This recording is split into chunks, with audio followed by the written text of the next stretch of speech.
Bismillahirrahmanirrahim. Assalamualaikum warahmatullahi wabarakatuh. Tabi pun. Halo sahabat baik. Apa kabarnya? Sehat dong? Oke, pada pertemuan kali ini kita akan mempelajari tentang materi iman kepada kitab-kitab Allah. Ada yang tahu nggak sih iman kepada kitab-kitab Allah itu rukun iman yang keberapa? Ya, benar. Iman kepada kitab-kitab Allah adalah rukun iman yang ketiga dalam Islam. Baik teman-teman semua, kita akan masuk ke pembahasan yang pertama, yaitu tentang pengertian iman kepada kitab-kitab Allah. Ada yang tahu nggak sih apa itu iman kepada kitab-kitab Allah? Jadi, iman kepada kitab Allah berarti meyakini sepenuh hati bahwa Allah menurunkan wahyu kepada para rasulnya dalam bentuk kitab dan suhuf sebagai petunjuk bagi umat manusia. Baik, kita akan masuk ke pembahasan yang kedua tentang kitab-kitab. Ada 4 kitab yang wajib kita imani. Apa saja sih keempat kitab itu? Mari kita bahas satu persatu. Yang pertama, ada kitab Taurat. Kitab Taurat adalah kitabnya orang-orang Yahudi dan diturunkan kepada Nabi Musa alaihi salam. Yang kedua, ada kitab Zabur. Kitab Zabur adalah kitab yang diyakini oleh umat Islam sejak zaman dahulu dan diturunkan kepada Nabi Daud alaihi salam. Dan yang ketiga, ada kitab Injil. Kitab Injil adalah kitabnya orang-orang Kristen yang diturunkan kepada Nabi Isa alaihi salam. Dan yang terakhir, ada kitab Al-Quran. Kitab Al-Quran adalah kitab-kitabnya orang Muslim yang diturunkan kepada Nabi Muhammad SAW.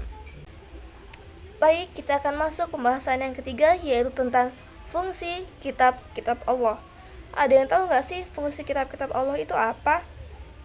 Mari kita bahas dalam pembahasan kali ini. Jadi, kitab Allah itu berfungsi sebagai pedoman hidup manusia. Dan kitab Allah juga itu bisa membedakan antara yang benar dan salah, serta menunjukkan kepada kita jalan keselamatan, jalan kebenaran, jalan kebaikan. Jadi kitab Allah itu berfungsinya sangat banyak ya teman-teman. Tidak hanya satu, tidak hanya sebagai pedoman bagi hidup umat manusia, tapi itu bisa untuk membedakan antara yang mana yang baik dan mana yang salah.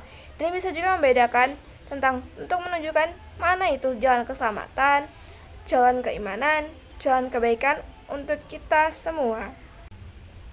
Baik, kita akan masuk ke pembahasan yang keempat, yaitu tentang keistimewaan Al-Quran. Ada yang tahu nggak sih apa itu keistimewaan Al-Quran? Apa jangan-jangan ada yang nggak tahu apa itu keistimewaan Al-Quran?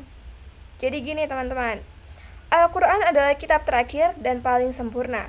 Al-Quran membenarkan adanya kitab-kitab sebelumnya dan berlaku untuk semua umat manusia sampai akhir zaman. Jadi seperti ini, Al-Quran kan kitab Al-Quran yang paling sempurna. Jadi itu bukan sedang sempurna, tapi sudah paling sempurna ya teman-teman. Lalu Al-Quran ini sudah membenarkan adanya kitab-kitab sebelum Al-Quran. Jadi Al-Quran membenarkan adanya kitab-kitab Taurat, Injil, dan Zabur. Dan Al-Quran ini sudah mempercayai berlakunya kitab-kitab sebelum Al-Quran ini untuk semua umat sampai akhir zaman. Jadi itu tidak hanya Al-Quran yang benarkan berlakunya kitab itu untuk semua umat manusia untuk akhir zaman, tidak hanya Al-Quran, melainkan Injil, Taurat, bahkan Zabur pun sama. Baik, kita akan masuk ke pembahasan yang kelima, yaitu tentang contoh perilaku beriman kepada kitab Allah. Emang ada ya contoh perilakunya? Ada dong teman-teman. Nah, contoh perilakunya itu dibagi menjadi 3. Yang pertama ada rajin membaca dan mengamalkan Al-Quran. Jadi di sini kita itu sebagai orang-orang yang beriman, kita wajib nih untuk membaca dan mengamalkan Al-Quran dalam kehidupan sehari-hari. Terus yang kedua ada menghormati kitab suci. Kita sebagai umat Islam, umat beriman, orang-orang yang punya kitab suci, kita harus nih menghormati kitab suci yang kita miliki. Orang-orang Kristen mengimani, menghormati kitab-kitab Injil mereka. Kita orang beriman mengimani, menghormati kitab suci kita Al-Quran. Dan yang ketiga itu ada tidaknya mencampur adukan isi kitab dan kebohongan. Jadi Tidak sebaiknya kita melakukan atau mempercampur adukan isi kitab dengan kebohongan. Mau kebohongan itu dari kebohongan yang paling rendah sampai yang paling besar, paling tinggi, tidak diperbolehkan. Baik, pada kali ini kita sudah berada di penghujung pembahasan, tepatnya di kesimpulan. Jadi, kali ini kesimpulan tentang iman kepada kitab-kitab Allah adalah iman kepada kitab-kitab Allah merupakan bukti keimanan kita kepada Allah Subhanahu wa taala. Jadi, mari jadikanlah Al-Qur'an sebagai petunjuk dalam kehidupan sehari-hari dan jadikan Al-Qur'an sebagai pedoman hidup kita. Kita harus senantiasa membaca Al-Qur'an dan mengamalkan Al-Qur'an setiap saat. Baik, selesai sudah pembahasan kita kali ini tentang iman kepada kitab-kitab Allah. Di sini saya sebagai pemateri, saya mohon maaf apabila terdapat kesalahan dari awal pengucapan kalimat sampai akhir.